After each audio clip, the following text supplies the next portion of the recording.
This is shocking. Obama is now telling the United Nations that America and Trump will submit to their world order plan.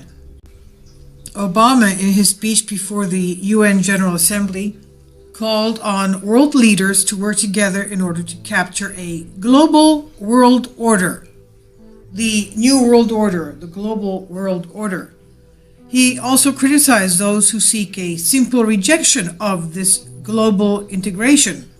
Quote, "I do not believe progress is possible if our desire to preserve our identities," here he's talking about giving away our sovereignty. He says, "This is not possible if we want to preserve our identities, gives way to an impulse to dehumanize or dominate another group.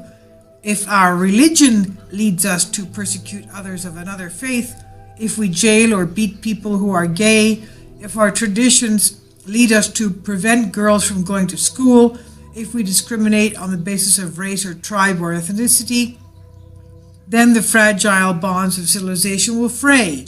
The world is too small. We are too packed together for us to be able to resort to those old ways of thinking," end quote. And he continues to call for a global world order in the face of religious fundamentalism, the politics of ethnicity, aggressive nationalism. He doesn't want people to be nationalistic, patriotic, crude populism for many years now, he says. And he goes on to add, "At this moment, we all face a choice. We can choose to press forward with a better model of cooperation and integration, or we can retreat into a world sharply divided and ultimately in conflict along old age lines of nation and tribe and race and religion," end quote. According to the report, Obama argued that powerful nations like the United States will have to accept constraints and give up some of their freedom. He said, "We can only realize the promise of this institution's founding, the UN that is, to replace the ravages of war with cooperation if powerful nations like my own accept constraints." Who gave him the right to do this? Nobody. He says, "I'm convinced in the long run, giving up some freedom of action, not giving up our ability to protect ourselves or pursue our core interests, but binding ourselves to international rules over the long term enhances our security."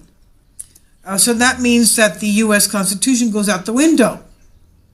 Obama concluded, "The choices of individual human beings created a United Nations so that a war like the Second World War that would never happen again. Each of us as leaders, each nation can choose to reject those who appeal to our worst impulses and embrace those who appeal to our best, for we have shown that we can choose a better history," end quote.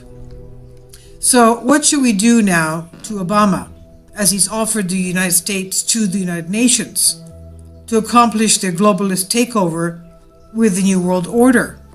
This is on Conservative Daily Post.